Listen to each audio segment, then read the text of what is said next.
जो N M ये ना वो जो डेरिवेशन है उसमें वो वीडियो बंद हो गया था उसके बाद मुझे तो अभी दोबारा ये कॉन्टिन्यूटी है उसकी ये वाला डेरिवेशन है किसी को याद हो तो ऐसे v है लेकिन इधर तो vx है और ये डिस्टेंस vx डेल्टा t है और वहां पे खत्म हो गया वो v इज nm vx का प्रूव किया हुआ है जबकि प्रूव अल्टीमेटली पता है कितना हमने ये डिराइव करना है 1/3 nm v r स्क्वायर या nm इज रो बेसिकली 1/3 रो ये प्रूव करना होता है तो यहाँ पे हम ये बोलते हैं कि हमने यहाँ पे जितने भी मॉलिक्यूल्स थे ना जिसे मैं सभी को नहीं समझा जिसने लगाई उसको समझ आएगी हमने सभी को Vx मान लिया था लेकिन सभी के पास Vx नहीं होगी किसी के पास कम किसी के पास ज्यादा तो Vx स्क्वायर को हम रिप्लेस करेंगे उसकी एवरेज से Vx स्क्वायर की एवरेज से to account for all molecules because all molecules not have the same velocity. Yeah.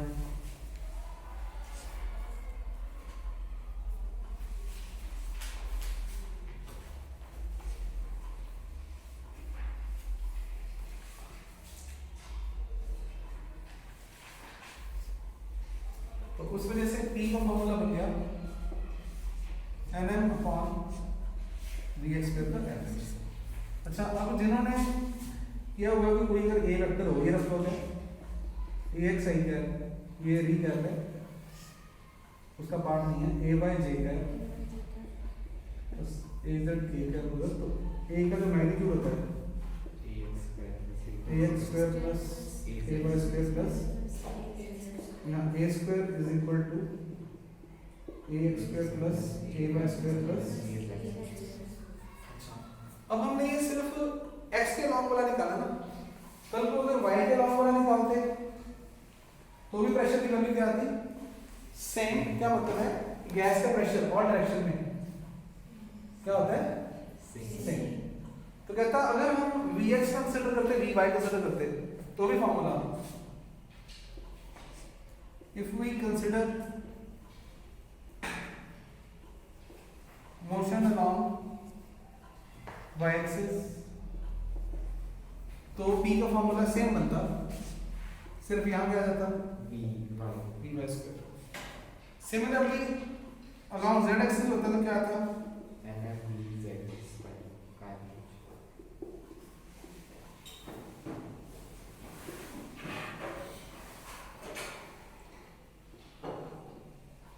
P average यहाँ पे हम लगा देंगे तो मैं ऐसे कह सकता हूँ ये x के लिए निकला ये y के लिए निकला और ये z के लिए तो एवरेज इसका क्या आ जाएगा px plus py plus pz by 3 तो मैं लिख के मैं साइड कर रहा हूँ आपको मौका मिल जाएगा तो इसे आप फॉर्मेलिटी की तरह करो वो दोनों बच्ची आई इसलिए मैंने फॉर्मूले पूछे थे आज कितना कॉन्फिडेंस है फॉर्मूले पूछूंगा तो बता दो जो कल वाले जरूरी वाले मेन फॉर्मूले डिग्री ऑफ फ्रीडम हाँ डिग्री ऑफ फ्रीडम की हो कुछ भी बात हो तो उनको लगे कि मरा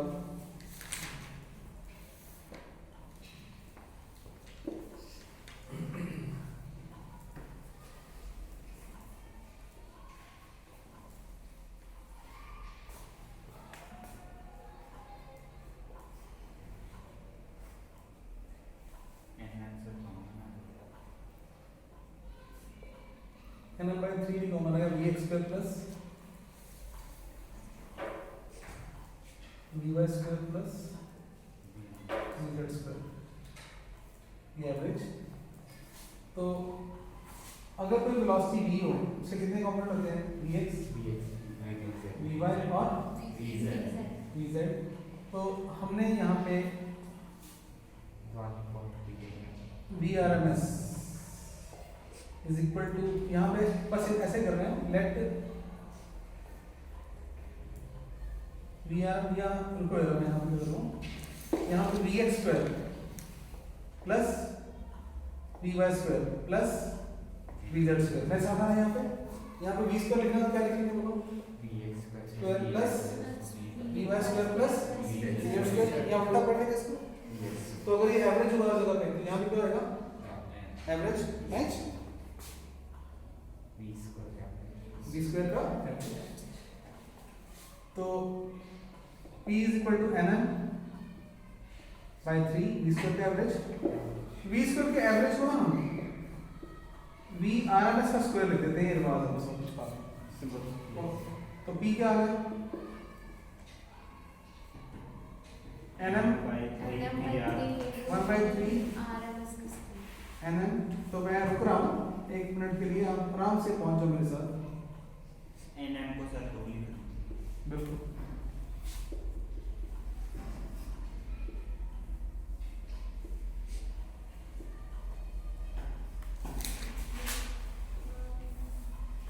सर जो आपने कल करवाया था वो ट्रांजिशनल काइनेटिक मतलब 1 मोल ऑफ गैस से हमेशा निकाला था ना।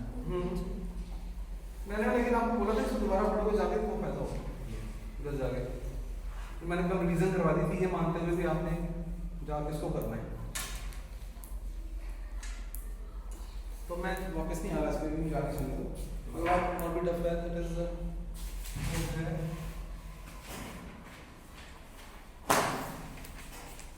mean free path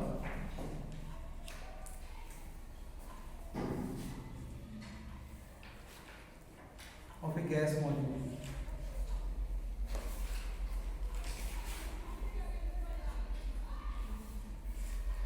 lambda dash is average distance between two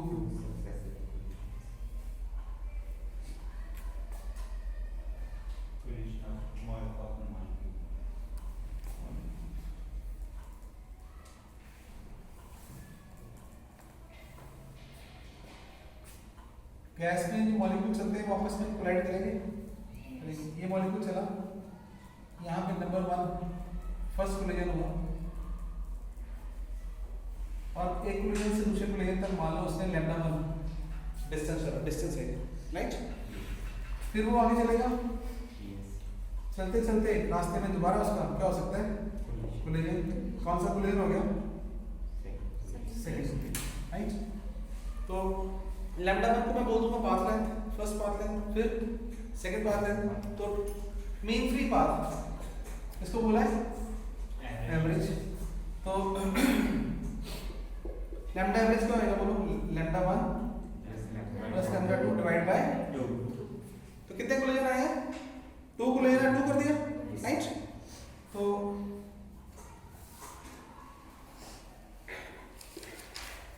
mean free path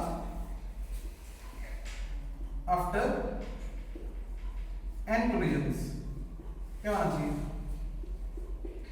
ये कब आया? आफ्टर 2 collisions है ना। तो आफ्टर n collisions क्या होना चाहिए? Lambda 1 lambda 2 lambda n divide by n is the number of collisions।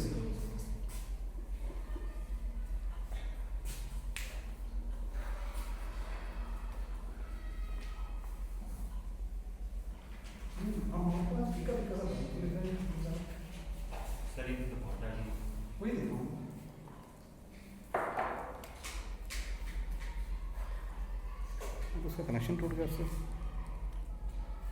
Ink तो मेरे हाथ को भी लगी है, इतनी इंक डाली हुई।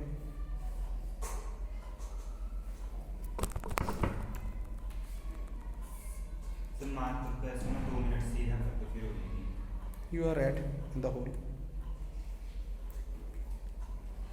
उतर गई। कोयले की दलाली में मुंह काला, फिजिक्स पढ़ाने में भी हाथ मुंह काला हो रहा है।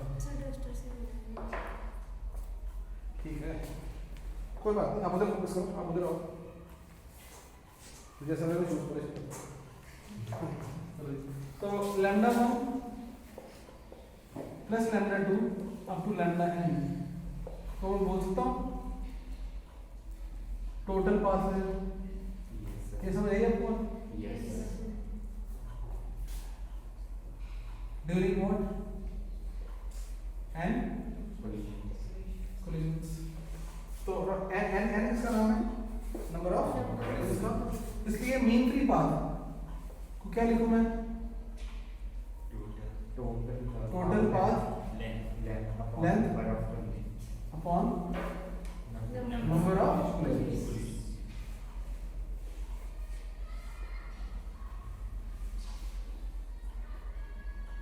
अच्छा, अब ध्यान देना, अगर v ये एवरेज स्पीड हुई किसकी? मॉलिक्यूल की। तो total path length during time delta t, total path length during time delta t will be equal to what? Distance traveled, और distance traveled क्या होता है? velocity into time, है ना? Yes. तो क्या फॉर्मूला बन गया नया हमारा? चलो इसकी जगह पे क्या आ जाएगा? v delta t, तो यहाँ से नीचे तो n है ही। इसको भी बस जस्ट ऑब्जर्व करो। पार्टिकल से दाएं बाएं जा रहा है, हम उसकी एवरेज स्पीड मान लें अगर, तो कितना डिस्टेंस ट्रेवल किया उसने, कितने टाइम में? डेल्टा टी टाइम में, और उसके दौरान क्या होंगे? Number of collisions. तो उससे डिवाइड करने से, तो टोटल पाथ लेंथ को नंबर ऑफ कोलिजन्स डिवाइड करने से क्या मिल जाती है? Average path length, right? तो यहाँ पे हमारे पास अब हमने ये डेरिवेशन थोड़ी सी टफ तो क्या होता है, लेकिन बड़े बच्चों वाली है, मैं आपके सामने करने लगा। पहले वो लिख देते हैं, what is the derivation?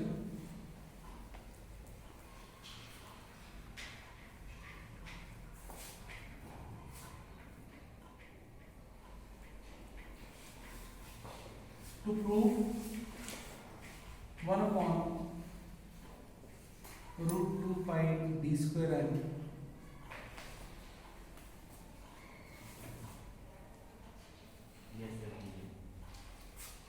where d is diameter of molecule and n is the number of molecules per unit volume। ये प्रूव करना है।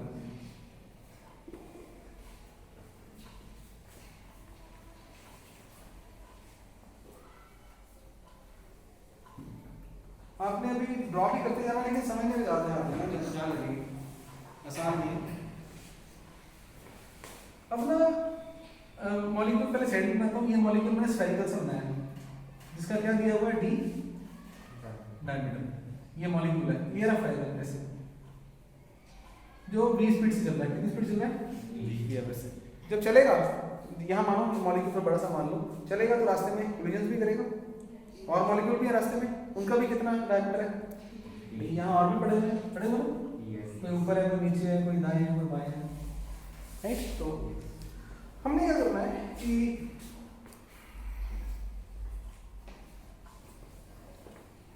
ये मॉलिक्यूल यहाँ माना, मैं इसका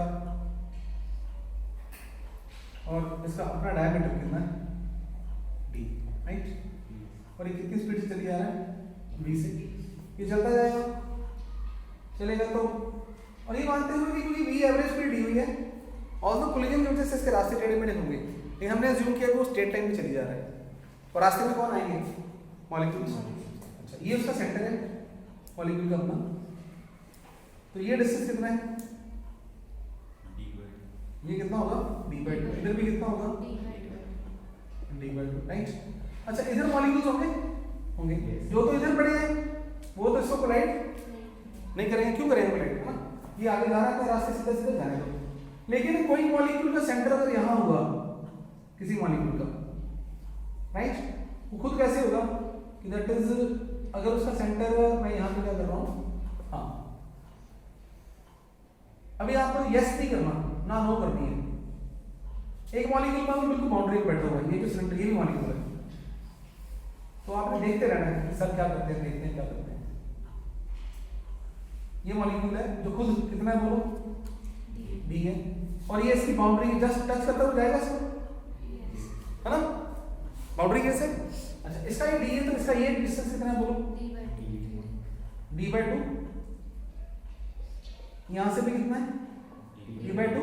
अगर इसका सेंटर थोड़ा सा भी अंदर को हुआ, यहां से थोड़ा सा नीचे को हुआ अगर, तो क्या कर जाएगा ये कोलाइड।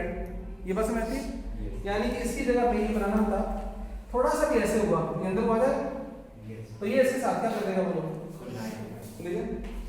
तो मैं मान सकता हूं ये मॉलिक्यूल बाउंड्री केस है, और इसका सेंटर क्या बात कर रहा हूं, इसके सेंटर का को भी साथ में लेना है हमने, बिकॉज इसके सेंटर से जस्ट नीचे कोई आया, अगर ये सेंटर से जस्ट नीचे आया ना, तो वो भी क्या कर जाएगा कोलाइड।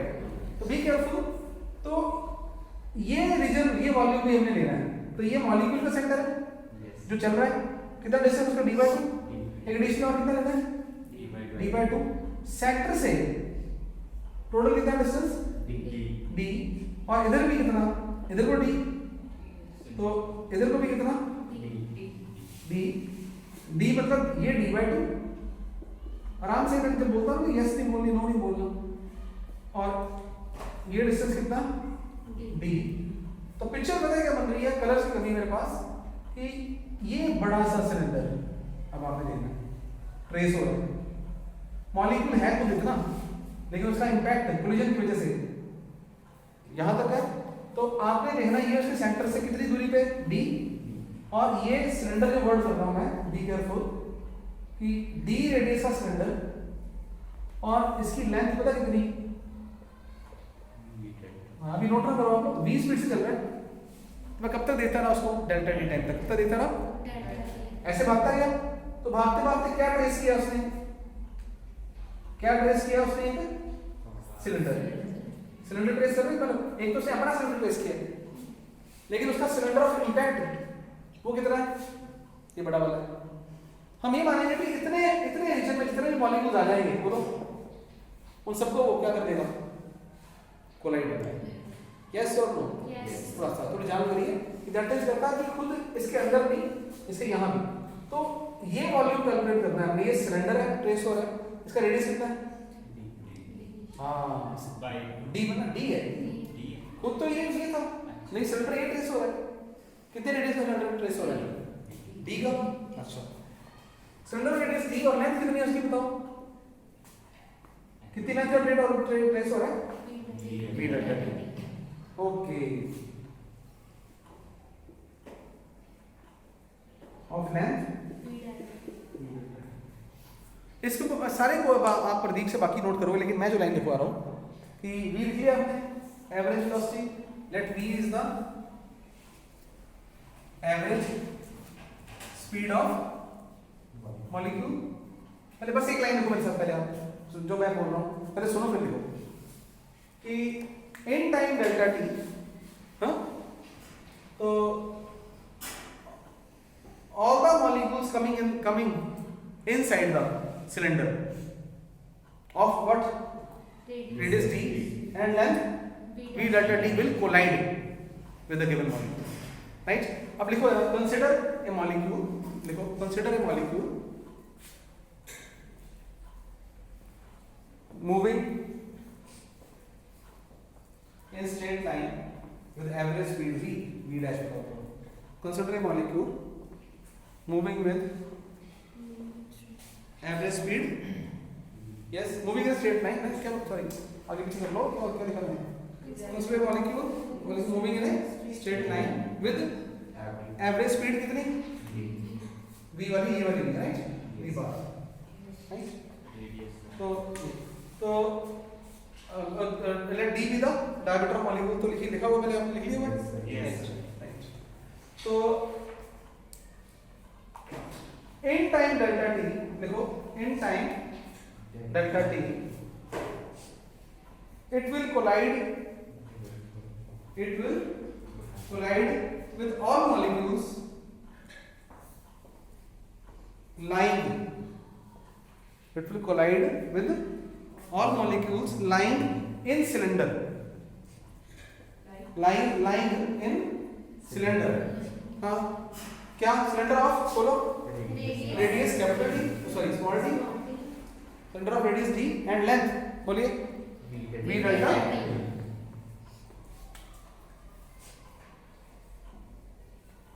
आगे लिखोगे वॉल्यूम ऑफ दिस सिलेंडर कितना होगा?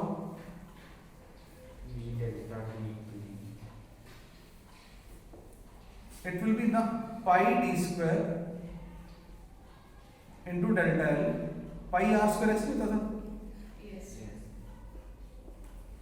तो ये करा हुआ टाइम तो तुम यहाँ पे है नहीं?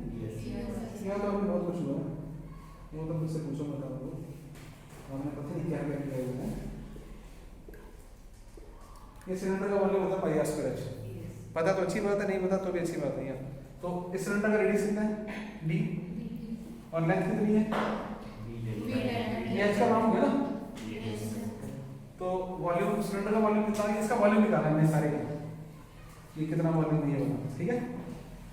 ये वॉल्यूम ये आ गया pi R square to H H में delta pi D square into V delta, right? ये वॉल्यूम आ गया। लेट द स्मॉल n क्या है? Number of molecules. हाँ जी, पर यूनिट वॉल्यूम।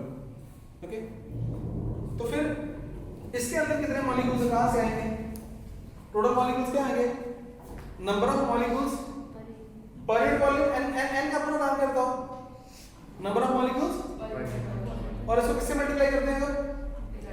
वॉल्यूम से। तो क्या मिल जाएंगे? टोटल नंबर ऑफ मॉलिक्यूल्स, यानी कि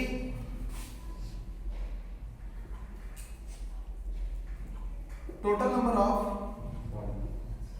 molecules yes lying in cylinder n will be equal to what? and पक्का पता है? तो स्मॉल n को क्या बोला हमने? नंबर ऑफ मॉलिक्यूल्स पर वॉल्यूम, और किससे मल्टीप्लाई कर दिया? वॉल्यूम से। वॉल्यूम कितना है?